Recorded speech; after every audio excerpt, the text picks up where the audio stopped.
In this video, we are going to enable the H2 database console. So far in the class, we've been allowing Hibernate to create the database tables and kind of been assuming that it just happens to be working, but without looking at the database. It is a memory database, so it's only running in the context of the Spring application. But what we can do is there's a utility that is produced by H2, which is a web-based console that we can utilize to view the database. So to enable this, we need to come over to application.properties. And by default, if we don't have DevTools installed, which we do not, the H2 console is not enabled. So you can see there, IntelliJ is showing that it's enabled false. That is the default setting. So what we want to do is override that to true. That tells Spring Boot to go ahead and enable that web console. And you can't override the URL. We're not going to do that at this point in time. But what we can do is go ahead and start the application now. And with this application property setting to true, that's going to tell the console to be initialized. And what we need to do is come over here. You can see this line here, H2 console auto configuration. You can see that the H2 console is available at /H2 console. So it'll be running at port 8080 /H2 console. And what's important is Spring is going to go ahead and auto configure a data source for us, but the URL is going to change every time. So they're doing a UID there. So we need to go ahead and copy that. You can copy this one or this one here, the full value. So either one, you can see that they're the same, but you want to copy one of those to your clipboard. And now I'm going to toggle over to Chrome. And you can see here that I ran that prior to it being started. And we need to go ahead and update this. So I'm going to go ahead and paste that in. And we can connect to it. So now you can see this is the database that's been created. So we have an author table, an author book, and publisher. So if we come in here, run that, you can see that we have the two values there, Eric Evans and Rod Johnson. Yeah, let's clear that.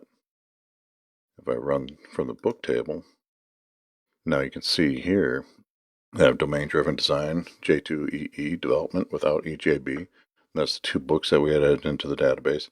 You can see here that we do have a publisher ID column, so ID number 5. So if I come over here to publisher and run that, you can see here that I added in that publisher, my publisher, but I didn't give it values for city, state, or zip code. So we can see that those are showing up as null. And let's clear this. An author book. See, we don't have any relationships there, so that's a problem. We should have had that. So I'm going to correct that. Let me pause this for a second. I need to inspect the code. Okay, I went and updated the code. I'll go through that. I do want to show you here. Now we have book ID, author ID. So what's happening here? This is a join table between author and book for the many-to-many relationship. And that's how we can maintain that. And the mistake I made, let me talk back over to IntelliJ. The mistake I made was coming in here. What I didn't do is, so I had one side of the relationship, so I was adding the book to the author, but I was not adding the author to the book. So what I need to do is add in these two lines to maintain that relationship. So that's why that was not getting persisted.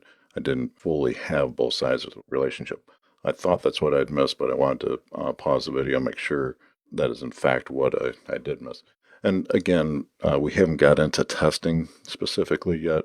We will be coming up in the course, so this is a little bit ad hoc, so a very simple mistake to make. I've seen it before, I've done it before. Here I was able to go in and correct it. So again, the problem was that I didn't maintain both sides of the relationship there when I persisted those objects. So now we can see, when I talk back over to Chrome, we can see that that is now working properly. So you can see we get our authors there. We have Rod and Eric in the database. And we can also see the books are getting persisted. And again, right now this is an in-memory database running in H2, running the database console here on the screen. And Hibernate, when it's starting up, it's inspecting the JPA model and it's generating the database creation scripts for us. So this is all done by Hibernate. So I'm hoping you can see there's a lot of work being happening here. So when you're working with an in-memory database like this and having Hibernate build out the database for you, you can really do a lot of rapid prototyping and evolve your your data model quite rapidly. So it's very handy to do to rapidly prototype small applications. Obviously, as you get to more mature applications, you'd want to get away from having your database auto-configured, but we'll be covering a lot of that in upcoming sections in the course. So just to recap here, I'm going to come back over to IntelliJ. In application.properties to enable H2 console, by default, when you do not have DevTools installed, this is set to false. So you set that to true, and then come up here to the run dialog. When it starts up, you'll need to get the database URL. You can see here's the JDBC URL. Specifically, you want this UID. This is going to change every time it starts up. So every time you start up to connect to the H2 console, you're going to have to get a current value of it, which you will plug into the H2 console, which will be running on port 8080 at the default path of /H2 console.